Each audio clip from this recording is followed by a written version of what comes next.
Said it before, I'll say it again. These kids need to be humbled. Thanks, Caitlin. This is SportsCenter.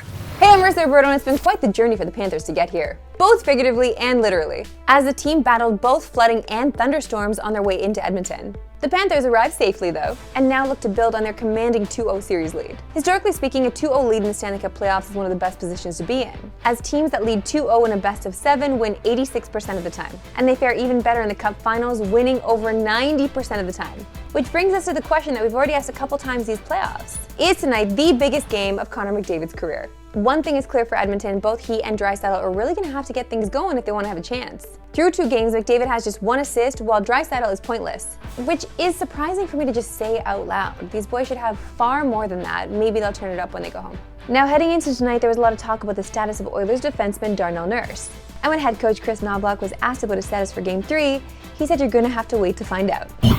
Speaking on the ice, and while there have been strong performances by many of Florida's players, to help them go up 2-0, arguably the best player in the Cup Final has been Evan Rodriguez. He had just 8 points in 17 games going into the finals, but in the first 2 games of the series, he scored 3 goals on just 3 shots. While he might be a bit of an unexpected hero, he's not out of place in the Panthers roster, as he's one of many players Florida has brought in from outside of the draft. And how they built this roster is pretty interesting, as it's mostly without homegrown talent, as just 2 of their 10 highest paid players were drafted by the team. Instead, they relied on smart, under-the-radar transactions to help turn them into one of the NHL's best teams. Their top 2 defensemen in time on ice this postseason, Brandon Montour and Gustav Forsling, were both acquired for cheap, with Montour traded for a 3rd-round pick and Forsling picked up on waivers. Florida's leading playoff goal scorer, Carter Verhaeghe, was signed as a free agent for just $2 million over 2 years. Even the Panthers' 50-goal scorer and all-star from this season, Sam Reinhart, was acquired for relatively cheap, as Florida gave up a 1st-round pick and goaltender Devin Levi to pick up the budding star.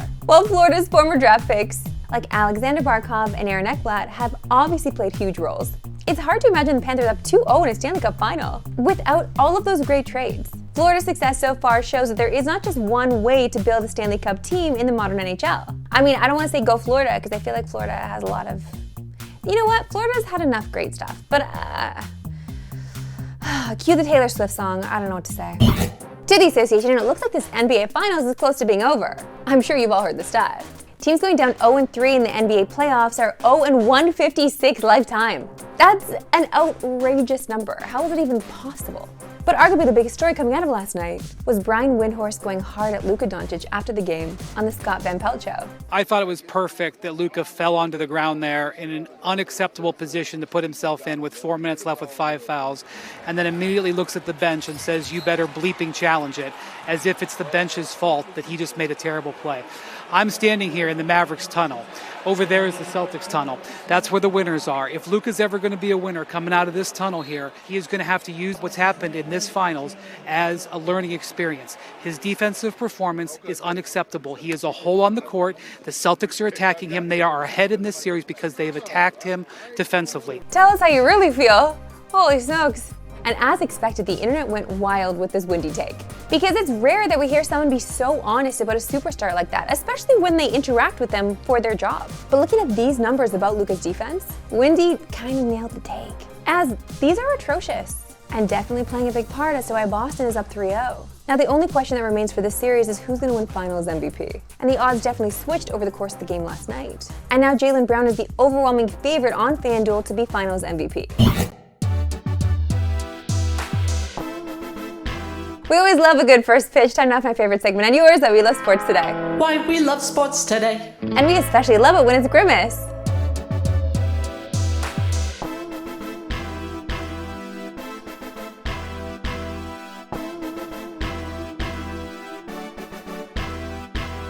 Listen, he did better than 50 Cent. That one always gives, you know? It's just always giving, and we thank him. I don't want to end this segment yet. I want to stick to baseball if we can. Because yesterday, and I know it was yesterday's news because he posted it to TSN already, but the sequence of photographs that TSN posted of that guy on the field, with the socks, does a flip, then gets tased by security is honestly one of the funniest sequence of photos I have ever seen. And I even had somebody in the comments tag me saying, we better put this in the show. I'm doing you a favor right now and myself a favor and putting it in the show because that, honestly, it was art. It was beautiful. It needs to be framed.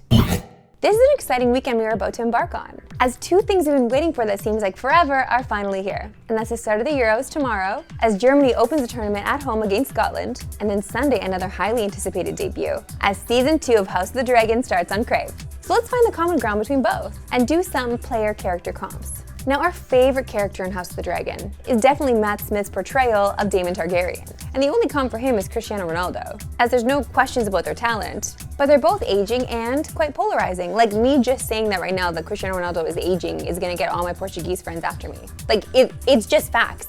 And at this stage in his career, is Ronaldo, as a centerpiece for this Portugal team, really their best chance to win? Our next comp is arguably the two most dangerous people in their respective fields, Aemon Targaryen and Kylian Mbappe. Both are extremely skilled, young, and can strike in an instant. And if their teams have success, it's likely because of them. When we last saw Aemon, he essentially kickstarted the war by taking out a dragon.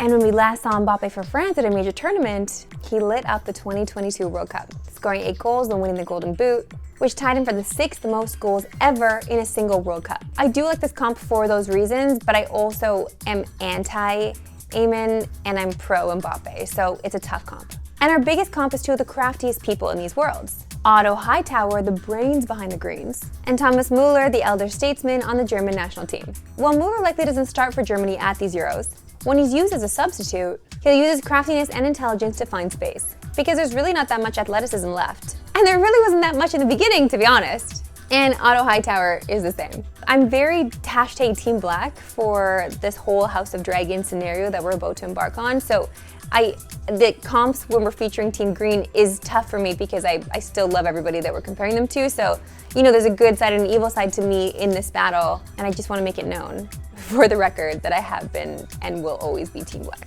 And just a reminder, you can watch Thomas Müller and Dean Mineshaft open up the tournament tomorrow as they take on Scotland at 3 Eastern, noon Pacific.